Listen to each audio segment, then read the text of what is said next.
making their way to the ring.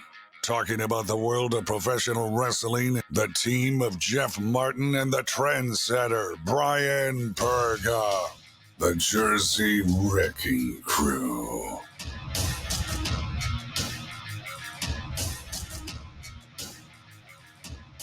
What is going on, guys? We're back again. Oh, it's so nice. We had to do it twice, Jeff. The Trendsetter and I are back. I'm Jeff Martin. Again, my tag team partner, Trendsetter Bryan Burga, with me. We are the Jersey Wrecking Crew. Okay. Talking about the world of professional wrestling. Follow us on all our social media at HSP Yes. Podcast. Also, subscribe to the YouTube channel, youtube.com/HSP Podcast.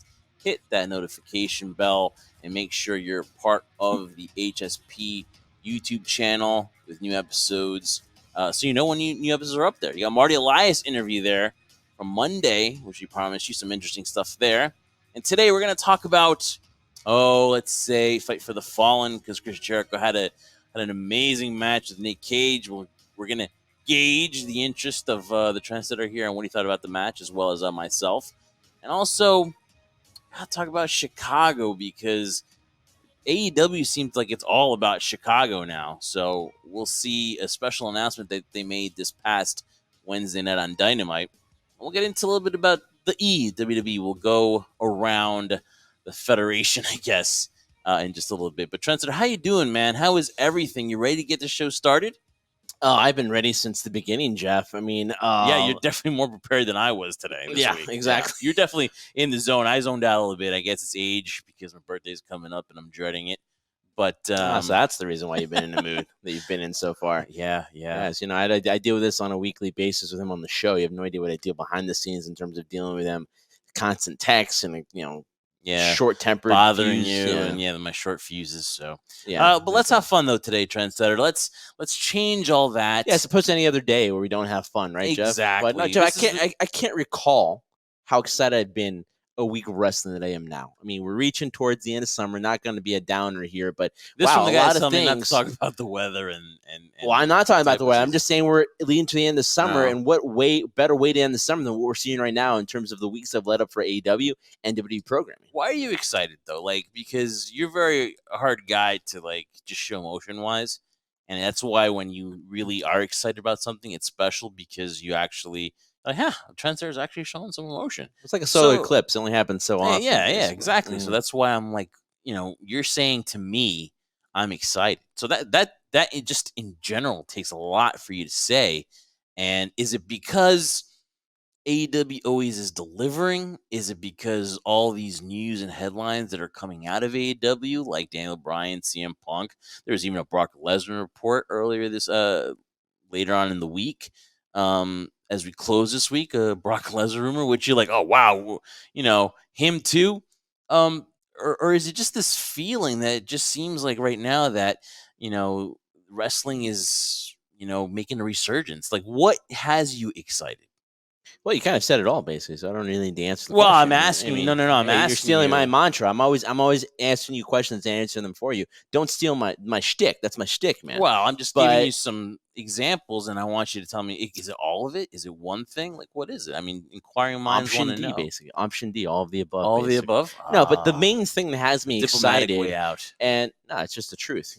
You look for the diplomatically. I can't even say it. You look for that way out. I don't. But no, the reality is, Jeff, it's that what has me excited and finally showing emotion for the first time in a really long time, it's that it's clear to me now, whether you're watching AEW programming, Ring of Honor, Impact, WWE, anything in MLW, New Japan Pro Wrestling, it just seems that there is a new resurgence, if you want to call it that way, that it just feels now that everybody now has the ability of pushing the envelope now. It seems like for the longest time, everything was just so stale. Yeah. Now we're getting to the scenario, which you spoke about last week too, about Eric Bischoff and that formula that works so well back in WCW, where it's just like, it's nice to know that although we have the power of the internet and the ability to look at all these types of rumors and things that are being talked about behind the scenes that kind of spoil a surprise, it's nice every once in a while to be legitimately surprised and actually excited as what's to come.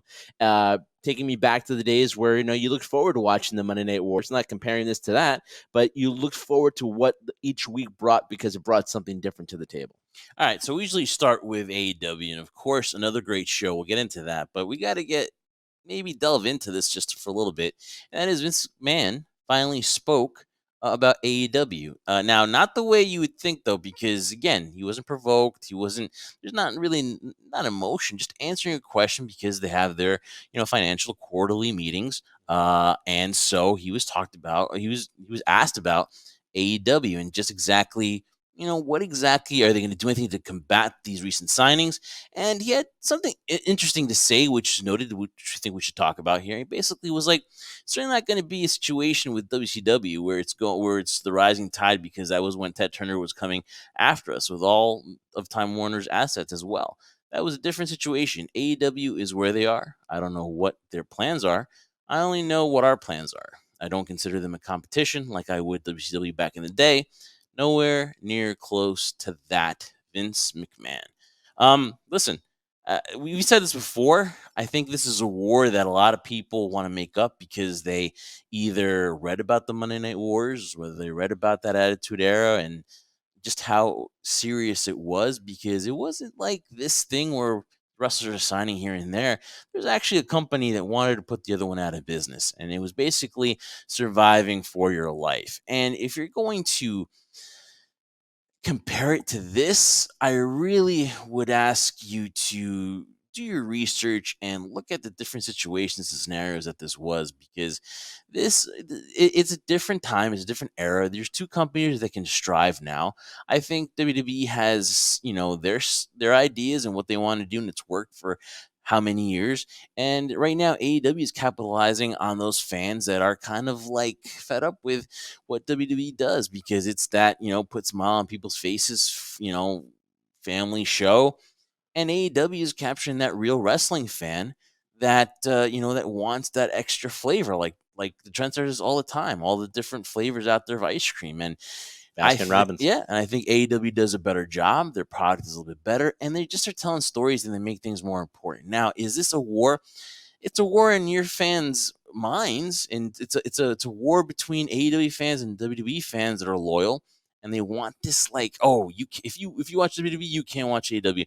Oh, I don't want to be, I don't want to talk to you if you think AEW is a better product. Oh, Vince McMahon will just, it's just, to me, very, very odd why we want to add conflict and why we just can't watch the different shows, at separate times and then comment on it and be a fan of everything. Because I think in society today, you can be a fan of everything. I don't think we need to trash stuff. We can criticize stuff like we do WWE a lot with their booking stuff. And we can say, and we know that AEW right now is a better product. Do you want to watch Wednesday nights? It's more appealing because you feel like you watch the show and you're going to be at the end satisfied. With WWE, you're going to be more frustrated more time, especially if you watch Monday Night Raw. So I get the fact that we want to discuss which is the better product, but War Trendsetter, I really think it's far from. Even when you had AEW Dynamite versus NXT, I mean, the way that WWE makes NXT look like now, a third developmental, there's really no way they were going to beat AEW Dynamite. So at the end, Trendsetter, I think this is such a made up thing. And I think that Vince McMahon, if he really felt threatened, he would really pay attention to what AEW is doing. But he's not. No, I mean, you're completely right on that aspect where I feel like most people are making this up to be something that it's not. It's a made up war. It's something that people kind of want to go back to the days that, you and I always talked about, the glory days of the Monday Night Wars. But we're in a different scenario, a different time frame. Back then, it was literally Ted Turner going after Vince McMahon, not only wanting to compete with him, but wanting to put him out of business. I can't speak for Tony Khan or the Khans or basically what Cody and all the VPs like Kenny and the Young Bucks are trying to do here, but I don't think that's the same premise. They're trying to compete in terms of garner their own identity and not compare themselves to WWE. Now, you could make the argument, well, why sign all these WWE guys? Well, if it's going to be a CM Punk and Daniel Bryan, well, that's talent right there. I mean, you'd be a fool not to try to sign those guys to kind of help bring up your younger talent, like we had spoken about before, as MJF, Jungle Boy, just to name a few people, right? And now for people to say, oh, to go back to the way it was before in the past, where if you were a WCW fan, you were against WWE and their fans and vice versa, it's just ridiculous. But to your point, I'll say this, though. For Vince to come out and say those comments, people are going to draw and draw from it what they want. But honestly, he's just being honest. And I would think nothing less of Vince McMahon than to make those comments himself, because why would you, even if you thought they were competition, why would you admit it? Why would you put so much focus on AEW? Now, we're way past the times where you're not going to identify the other promotions that are out there, because WWE was always focused on their bubble and their world. But now it's like, yes, we do recognize New Japan. We do recognize Impact. We do recognize places like AEW now. We do know that they're there, that they do exist. So we're not in that world anymore. But Vince McMahon, he didn't get where he is right now, where WWE is this machine and is the global capital of the wrestling world or entertainment world, whichever one you prefer. So, yeah, I have no problem with Vince saying this. And also, what I also want to make clear, too, is that AEW should not look at these comments and say, oh, that's going to add fuel to our fire to put you out. No, because Truth. both are two separate entities and will remain separate entities. And if we're even going to consider the fact that AEW will one day be in the same level as WWE or higher, or at the day and age of what WCW was in terms of competition, we're a long ways from there right now. I think that you're right. I think that if you're trying to look at something that's not there, like in these words, I would totally think that Tony Khan would say the same thing, or he would say something to the fact where maybe it's like it's some kind of a war. I don't even think that W word should be used anymore. You're right. What, wrestling? Well, not war. I know Vince. That's the W word that he doesn't like to It's use. a dirty but, word, Vince. Yeah, but again, though, to me, it's competition. That's fine. But It's healthy competition. It is. And I think that Vince is looking at AEW as they're doing their thing. And again, they have their tunnel vision. They're set in their ways. They're going to do things the way they do it, because it's worked for how many years now, right? It's been the same formula, and they do like to, when they want to, when they feel that they're threatened, they're going to act. And there's just no doubt about that. Right now, AEW, Tony Khan likes to poke the bear a little bit, likes to make fun of WWE and stuff that they do, which is fine. And a lot of people are like, "Well, why are you poking the bear? Why are you even bringing it up? You're doing so good. You're grabbing the headlines a lot these days. Healthy jabs going back and forth. That's what it is, in my opinion. It is, but WWE is not even. They're not even poking any kind of fun on the other side. So if you just seem like you're wasting Triple H's comments at the Hall of Fame when he said, yeah, but I'm talking. Yeah, that's fine. The stuff like Pissant that. Company, right? But Yeah. that was a couple. That was about almost 2 years ago. So That's an like example. anything of one, currently, at you don't least. have anybody after the show now. You don't have AJ Styles or somebody like talking bad about AEW after their show's over, and like Eddie Kingston did, right? You don't have that kind of stuff. You're not poking the bear. Well, let's hey, if we're gonna use the example of Triple H and that's such a long time ago, let's let him use Eddie Kingston as an example, because everything he comes out of his mouth is utter nonsense, in my opinion. Because Yeah. he's really doing it for himself. As they say Yeah. in the wrestling, he's going to business for himself. He wants to attack WWE for whatever bitterness he has towards them. I'm sure everybody else in that company could care less. I have grown up with WWE. When you had the whole war thing with WCW, that was a war. You really had Ted Turner wanting to get in the wrestling business, and he literally wanted to put Vince McMahon, in the company out of business. And then it bled down to Bischoff, and maybe the talent didn't want to, but I'm pretty sure some of the talent was like, okay, but it was just it hurts. At the end of the day, it hurts the talent, because you want them to work. You want it to be good for the boys and the girls and stuff like that. So the more opportunity out there, the more places that they can hone their craft, the better. And so I have nothing but complimentary things to say about AEW. Are there some things that they do that I don't like? Sure. But there's tons more things right now that WWE is doing that I don't like, and it's making me go watch Wednesday night. And I can sit there and I can get through the whole show, and I'm going to be thoroughly entertained. I'm not going to be upset about every single little thing, but I'm going to get satisfaction at the end of the night, because I know that they're doing it right. Okay. I think that Vince McMahon is, of course, tries to get the pulse of the people. I think Tony Khan is doing it just a little bit better right now, because he's in there. He knows this. He's surrounded by the wrestlers. They have their say. So I think that the product is just so much better. And again, back to more comments from Mr. McMahon about this. He also went on to say that he goes, I'm not sure where their investments are. Now, this is talking about, the rumors of CM Punk and Daniel Bryan heading over there too. So when it comes to their talent, perhaps you could give them some more, Vince McMahon said. Now, it's hard to read into what he's talking about there. Maybe that they're supplying AEW with, their talent, and that's how they're, making a name for themselves, names made by WWE, which is fine. It happens. But here it is, Trendsetter. Here's my question. Here's where the Vince Russos of the world and the Bischoffs of the world kind of make some sense. AEW was that underdog company that it was based on a feeling, right? Cody said that it was all in was based on a feeling. So now when you're that company where stealing from CM Punk is when you're trying to become the Yankees, right? Now all of a sudden you're signing Daniel Bryan, you're signing CM Punk, you're trying to, you have Andrade, you've got Aleister Black, you've got all these guys formerly of WWE, and now you're expanding that roster. Yes, you have a second show coming up soon in Rampage, but now what happens to that younger core? What happens to those people that you said that you're going to try to build up? Do they get pushed to the back burner? And I think, and I believe Eric Bischoff said this, his biggest mistake was not to build newer stars. What AEW has to not fall into the trap of is not building those stars and just thinking that those guys from WWE are going to make that company, because at the end of the day, it's about building that talent pool. It's about building the youth. Well, it wasn't just about the fact that, Eric Bischoff had those issues in WCW. We also saw similar issues like that occur, Jeff, on TNA, on Impact, where what you want to call Global Force, where they went through so many versions but used a lot of established WWE talent to support their show. Now, I have no problem with that, and Eric Bischoff's comments are very reasonable. But here's the difference, though, because under his umbrella, that occurred where he said he felt he had enough depth that he didn't need to worry at that particular moment to develop new stars.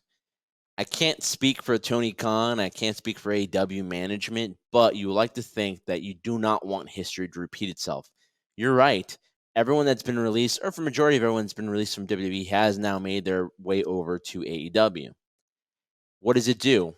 It creates eyes, because although, Vince likes to throw the jab where it's like, well, they're what they're doing is they're taking our talent. We'll give them more talent. Well, here's the funny thing too, Vince, that a lot of this talent that you supposedly made famous helped make you famous because they established themselves maybe on a smaller scale. But again, it works both ways. And it like you use these established talents from elsewhere to make yourself money. Now they're using the talents and the efforts that you put in to make themselves some money and some notoriety. So it works both ways. The only problem that they will face is similar to what Eric Bischoff said. But what they have to do now is use talents. Let's say, for example, CM Punk, Andrade, Daniel Bryan, Alistair, I'm sorry, Tommy End.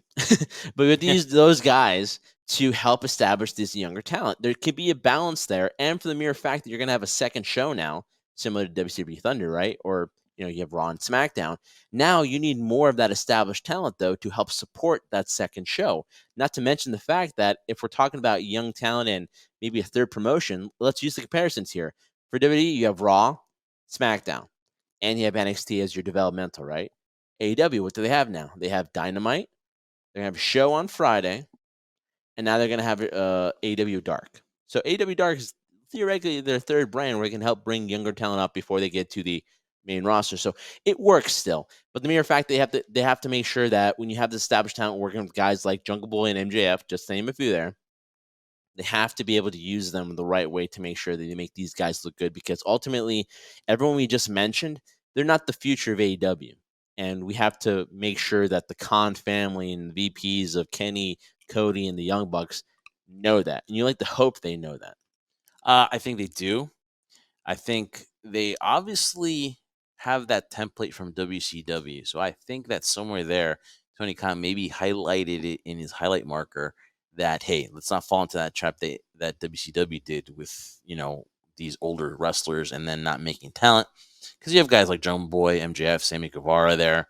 And, the list grows, Brian Pillman Jr., and so on, that you have these talents and you make sure that you blend it in. So I think that while people say it may be a lot at one time with Punk and Daniel Bryan, I think that I think that these guys are all about making stars. They're getting paid very nice, they are truly, but Daniel Bryan's never been about not making a star. He knows how to do business, I believe. And I think CM Punk, while he's obviously going to make a nice lump sum of money, I mean, he's going to have creative and he's going to be down to do whatever he thinks is going to be good for business, even if it's putting somebody over. I'm sure he's a storyteller.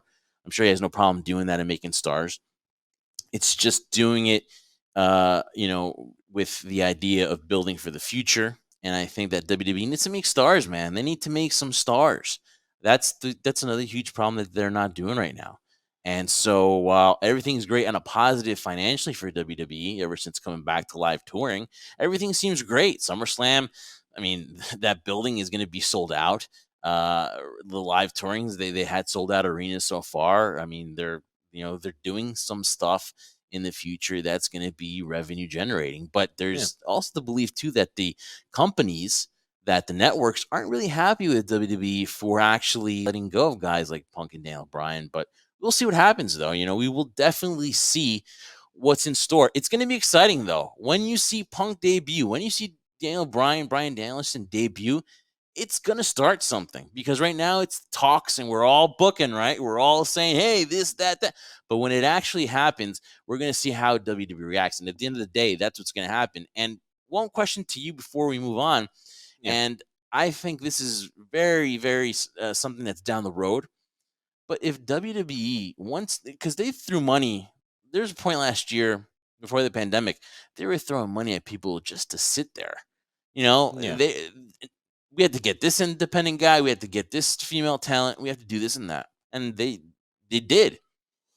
Pandemic came, they let go a lot of people because they just couldn't do it. But there's a point where there's going to be that cash flow again.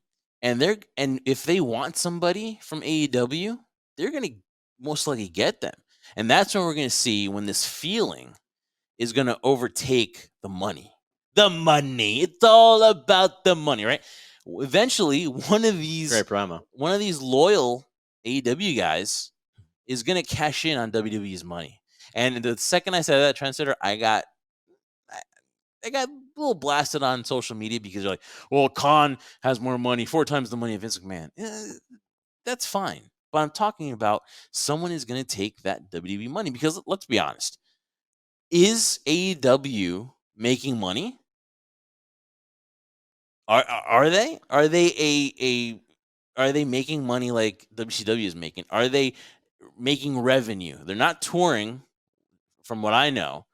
I mean, there's a video game coming up there. They got the action figures, but are they generating revenue like WWE does? And can they keep this up without doing some of the stuff that WWE does? I mean, they got the television deal and stuff like that, but are they making that kind of money that Vince McMahon talks about? Those investments, they're not going to be able to keep everybody. And when WWE wants to, eventually, they're going to pick that 1 or 2 stars that have been so nicely developed by AEW, that polished, have been the main guys like a Hangman Page or Sammy Guevara or MJF. And who knows? We will find out what exactly the loyalty is. Will that feeling, Trendsetter, overtake Vince McMahon's money? I ask you that. Well, time will tell on that, but if my direct answer would probably be, yeah, I mean, that's going to be a possibility. And that's going to be the scenario where when you start signing these established talents from WWE that have been released or have chosen to leave WWE because they want something new, they want something different, they want a different environment than doing the normal grind of what the WWE machine asks of them every single time. You're right. I mean, when we talk about revenue too, you look at what WWE is doing now, what they did prior to COVID, and what they're going to be doing now, again, going back on the road and starting to build up what they consider normal, a sense of normalcy, having fans in the audience and do what they normally do. Despite it all, they're still making revenue. They're still making money. When I look at AEW, though, don't know their finances, though. But at the same time, you said they're not touring. Well, they're touring locally. They're going to eventually spread it out, though, too, and start going to places like, Flushing, New York, and anywhere they're going right now, Chicago. Well, that's Dynamite, right? So, yeah. I mean, so we'll see though if they do house shows. But that's a little bit of touring though too. Yeah, house shows. No, I completely understand. Yeah. But in this scenario too, if you're a company like AEW, only from my perspective, is you kind of want to stay away from house shows right now because you want to establish those shows to make sure there's enough underneath it so that people would want to go now see it on tour. Like I told you before, as much as the AEW roster is pretty impressive, and now with the new signings of possibly CM Punk and Daniel Bryan, it could be even better and now deeper and has some more validity behind it in terms of the quality of talent you have there, how many times you can rotate it around and take it on tour. But I think ultimately that's where the biggest problem is, because we can't compare the two because the two are nowhere near close to be similar. So who knows, maybe in a 5-year plan, that could be the case where they start developing revenue in that sense. But yeah, when the first ball drops, where somebody from AEW who starts seeing, and this happens in any company, start realizing that there's no place for them, no matter how much we're a team scenario. It's going to eventually happen. Everybody wants to get their own and get their time. Yep. And if they feel they're not getting it, well, either it's WWE or it's Impact, or they're going to go somewhere else to get the time that they want to get. And it's just the nature of the business. So, yeah, until that other side turns, that's, it'd be funny to see how AEW reacts to that too. Yeah. But if AEW does it the right way, if they lose a Christian or they lose a Paul White or they lose a Bryan Danielson or CM Punk down the road, not because they're going necessarily to there. I'm not talking about veterans. Yeah. But at the same time, if you lose an Adam Hangman Page, you like to hope if you lose an Adam Hangman Page, you have enough stars still underneath it that can still help replace or fill in that gap of losing a guy like him. So Vince McMahon, obviously, it depends on how you take it. I'm pretty sure, like you said, it might galvanize the AEW brand, the AEW fans. It shouldn't, man. It shouldn't. No. Just enjoy it. Enjoy what's coming up. Enjoy August. Enjoy September. It's going to be amazing. And they should enjoy it, just because anytime that Vince or WWE mentions AEW, that's free publicity for you right there. So they should just enjoy it. Yeah. And I'm sure AEW would not make the mistake of trying to retaliate with a comment coming back. Maybe a couple jabs here and there, but nothing more than that. Yeah. I mean, we will see. And of course, the rumor killer that Andrew Zarian from McMahon Podcast said was that there's reports that Brock Lesnar was signing with a company outside of WWE. A lot of people like, oh, Brock Lesnar's the third man. Okay. And the NWO. Beep, back the brakes up, whatever. He's the third man with Bryan and Punk. Let's back it up here. That's too much home improvement. Beep, beep, back the truck up. I know. It's on late at night and I watch it. That's not happening. So, but everyone now thinks that, that former WWE person is going to AEW. And it's good, man. They're talking about it. We're talking about it. Every day you wake up, there's some crazy rumor. Like, I never thought CM Punk, like that Sean Ross Sapp story came out. And I was like, huh? Like, where did this come from, right? Yeah. So it's just amazing to me what's going to happen. And just enjoy it, man. Sit back, relax, man. And it's going to happen. You're going to see it. And it's probably like a few weeks away. And then we can talk about, who they're going to feud with and stuff like that. But right now, everyone's just booking. Everyone's got this scenario. Everyone's trying to like, well, he debuted on that day. So it would be great if 10 years later he debuted, just it's gonna happen, and then if you, I love your frustration. But it's a true frustration. No, I understand it. What if they come out as a tag team and they ease them in, and that way they, it's ridiculousness. Calm down, enjoy, and that's what it's been, man. Jeff, honestly, through MLB free agency or trading deadline, NHL free agency, football NBA draft, starting, NBA draft, all this stuff's going on, and that's what it's been like. It's been about rumors and possibilities and.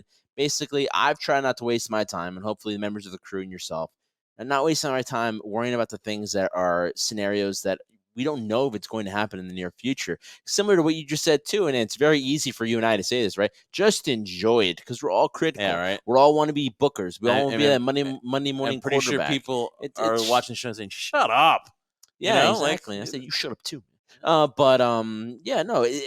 something that's interesting now, and this is what pegs the excitement for me, because it allows now for the discussion to happen. For the longest time, it's basically just talking about WWE programming the same thing over and over and over again. Now we have scenarios where, this company could acquire this talent, this company could acquire this talent, and now with the doors that are open now for the first time ever, and I think most people kind of are not really paying attention to this, but we're in a day and age now where it seems like you look at AEW, promotions now can work with one another. Before, that was like a forbidden door. You never opened, and now it has happened. Forbidden door. Well, The but again, forbidden it's going to door. be fun. It's going to be great. Enjoy it. A lot of fun things ahead, especially for HSP as well in the next coming month and a half or so. So definitely tune in for that. So listen, we're already like 40 minutes in here, and all we've talked about was again AEW, WWE, and that's great because Dirty Vince. And Dirty Vince. Oh, I think it's 30 minutes. I was like, oh, I read it wrong. No. Yeah. So now we need to just this carousel wrestling news. Now we need to go a little bit faster though. So we'll try to get everything in there. But anyway, if we don't, we don't. If we don't, we don't. True. But I got to ask you real quick before we. And simple question. We're not going to extend this any further. No, I'm just going to give you yes or no. Yeah. Is this probably the most exciting time that you can remember being a wrestling fan? Yeah, since WrestleMania 30 or so. That's the last time I really got involved. I like the Shield stuff too that they did as well. But as far as like just the excitement, just being a wrestling fan is excitement. I mean, probably the best time. All In too was great because it was the first time ever was going to happen. So it was a feeling. So historic moment. So it was really great. Yeah. Finn Balor and Roman Reigns on SmackDown tonight.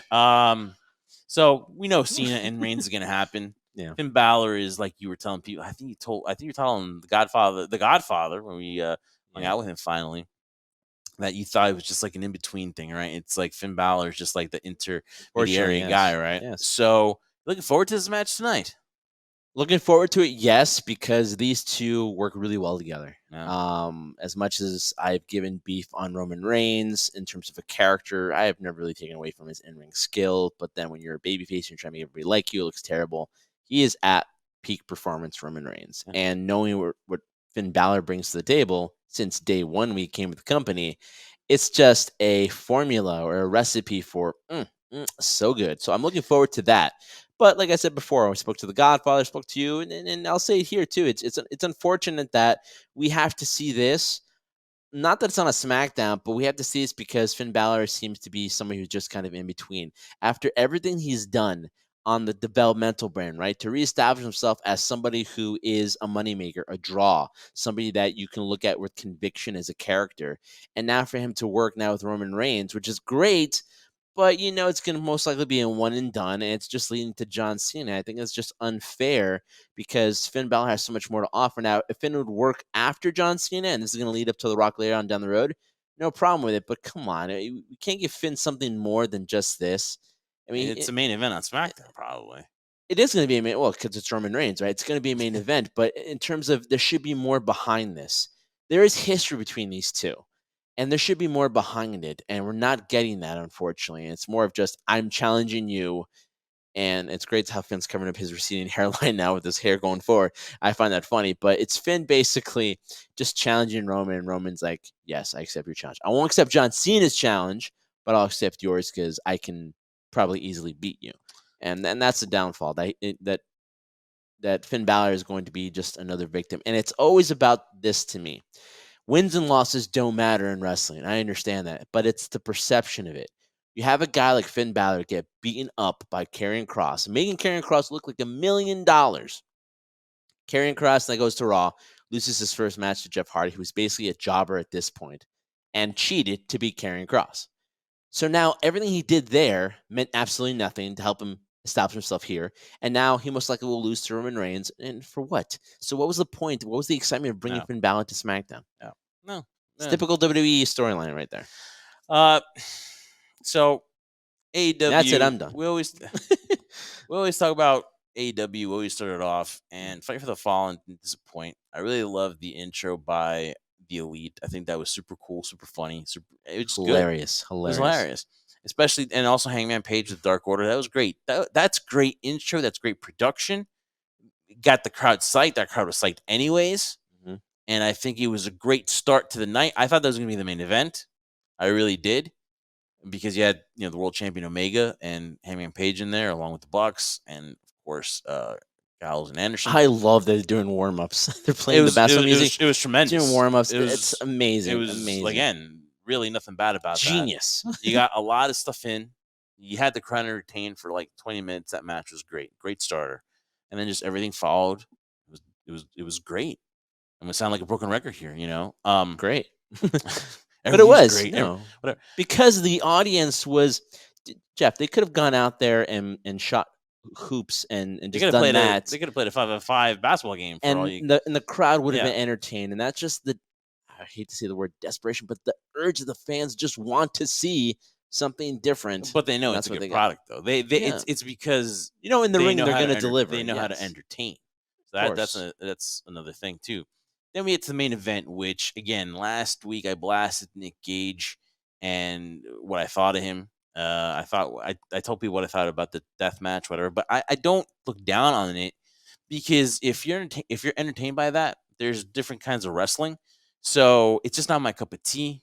Again, we had a personal experience with Nick Gage, whatever. So it's just going to sour us a little bit more on it. But this guy, Nick Gage, lost the GCW Championship, World Championship to Matt Cardona over the weekend. Terrible. And the thing was here that this guy, at the end of the day, has a tough guy reputation. He does. I'm going to say he's a tough guy. You got to be tough to do that stuff, right? You have to have that different mentality to do that.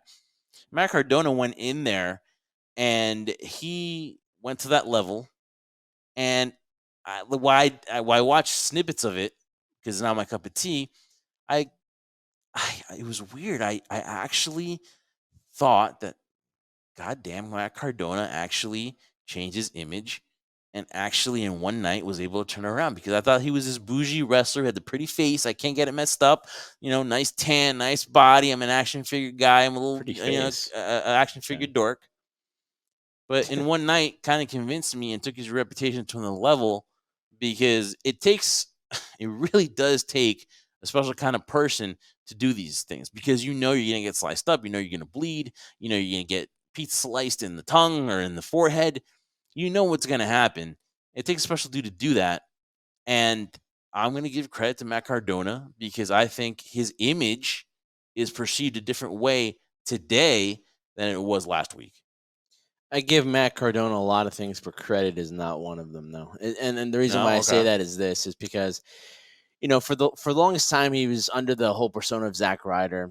Talked about how much he loved WWE, never wanted to leave WWE and stuff like that. Had several opportunities to make a name for himself when he came out with the internet title, and he got himself over because the company wasn't getting him over. So here's my thing with Matt Cardona. I don't necessarily dislike the guy, but I'd like to say I hate him. What I don't like about Matt Cardona, though, yeah, I hate him. But what I don't like about Matt Cardona is that when it comes to now having this opportunity to, make a name for himself now after so many years, the direction he's going is completely opposite, obviously, of what he normally did. Which I get say that it wasn't point. working to begin with. It wasn't working, right? But it makes me think that you had to go to this length to change now your image. It doesn't change much for me. I do see the value behind it, because my goodness, in that crowd, they were literally throwing beer bottles at Matt Cardona. I mean, that is real heat right there.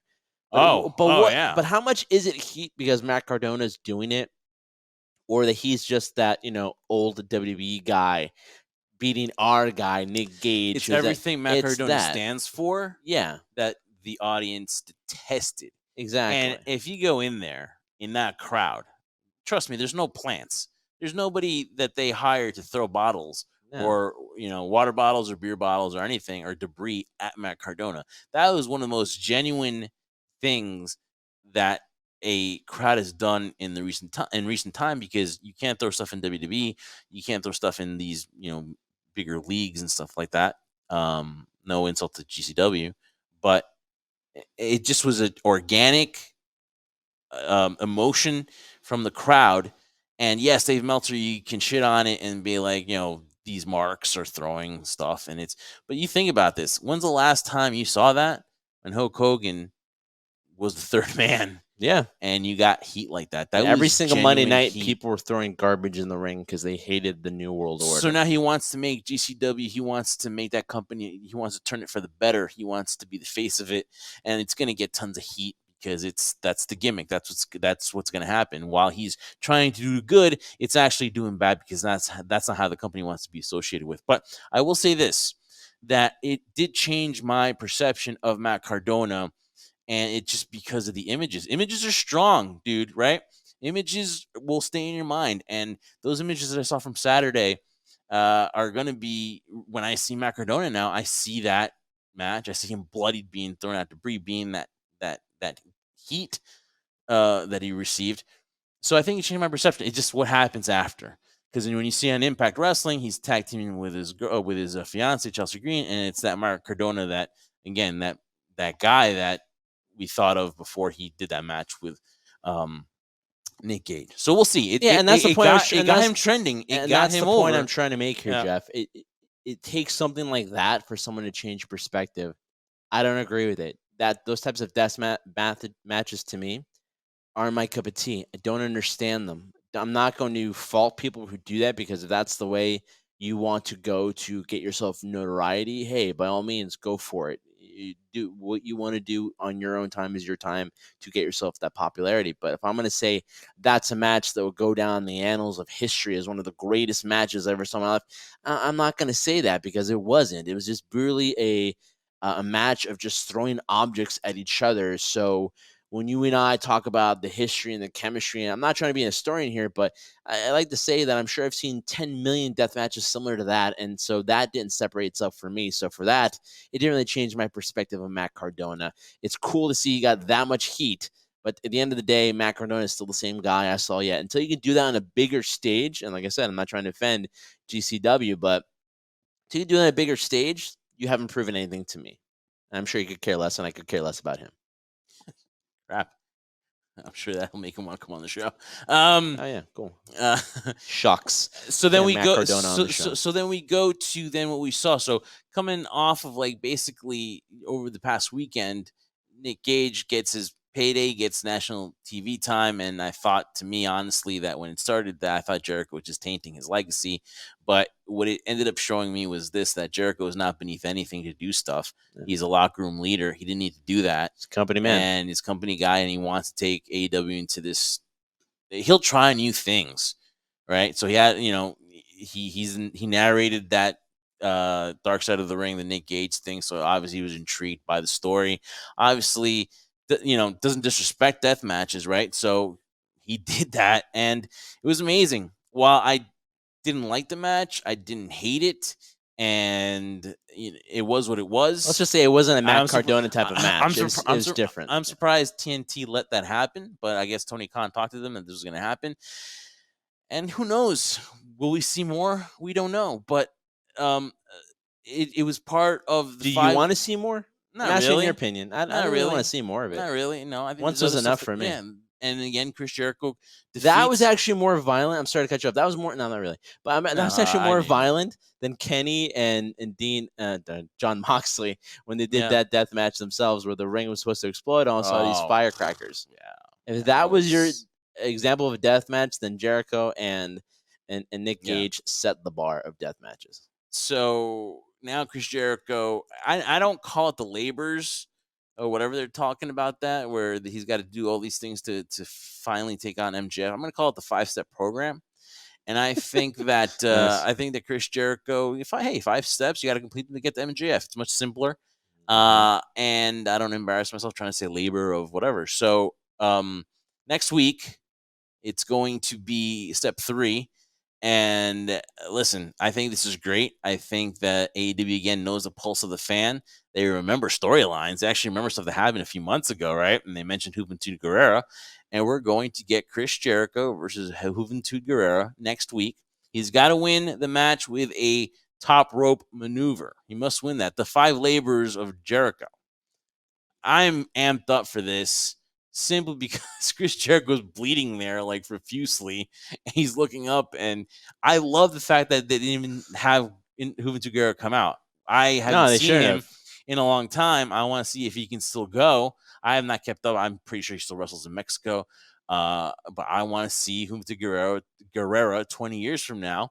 What he looks like and if he can go, and it's gonna be fun. It's gonna be fun. AEW, and again, it's just that pulse. They know what the people want. People were marking out for it, going crazy for it. I'm excited for it.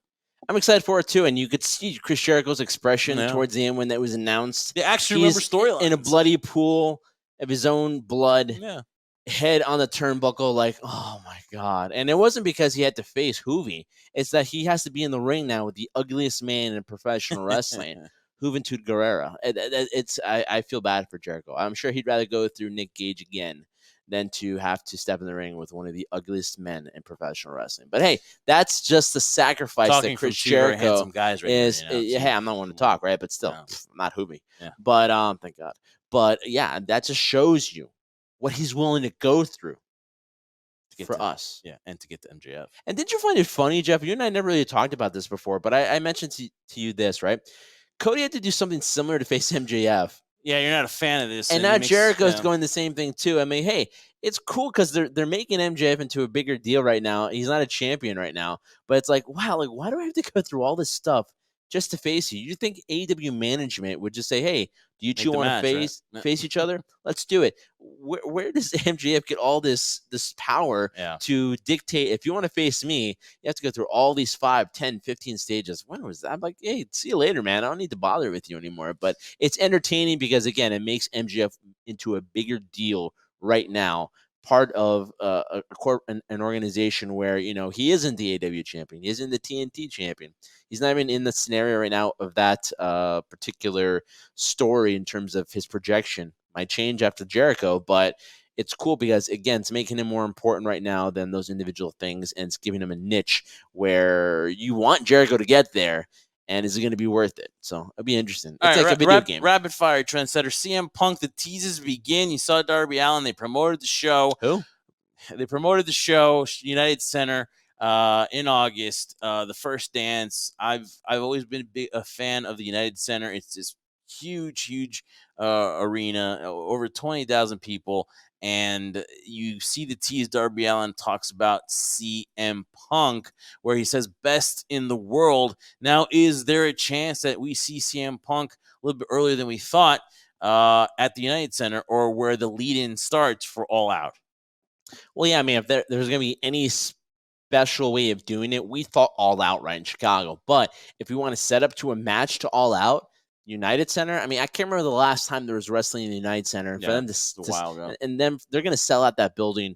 No question about it. I think no question about it, just for the anticipation of the possibility that CM Punk could be there. Now, again, they could be blowing smoke up our faces and up our you-know-whats. Our butts. To get convince us to buy a ticket. But, man, the possibility of him in the United Center and that crowd going crazy and then leading up to All Out in Chicago again, pretty exciting. Well, if it's just a possibility and they sell it out, it's very impressive by AEW by doing that, just on the possibility of him showing up and they sell the tickets. Do you think he shows up? I think it starts to the lead-in, so I think maybe we see like a video package or something like that, but I think that they kind of want to save it for a Dynamite, or they want to save it for possibly All Out itself. But again, if they can do it on the possibility, that's very impressive too.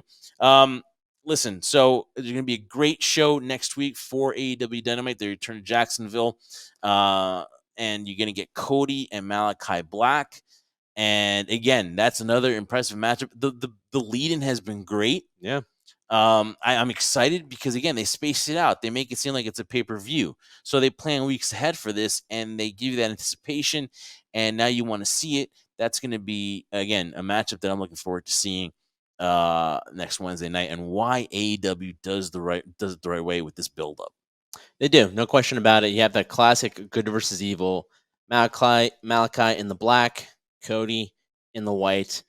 It's going to be great. And for us, fans waiting to see him in the ring after so long, not seeing Malachi Black in the ring, to see him now on that stage and with Cody, it's going to be epic. And like we said, we got Juventud Guerrera and Chris Jericho as well.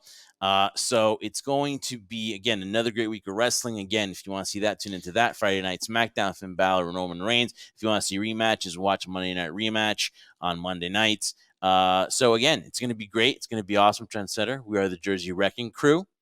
And again, it's been great. Again, we could have talked about WWE versus AEW for like 2 hours, and that's crazy. But again, though, it just shows you just people picking sides in this war that you guys want to make. So, again, is it a war?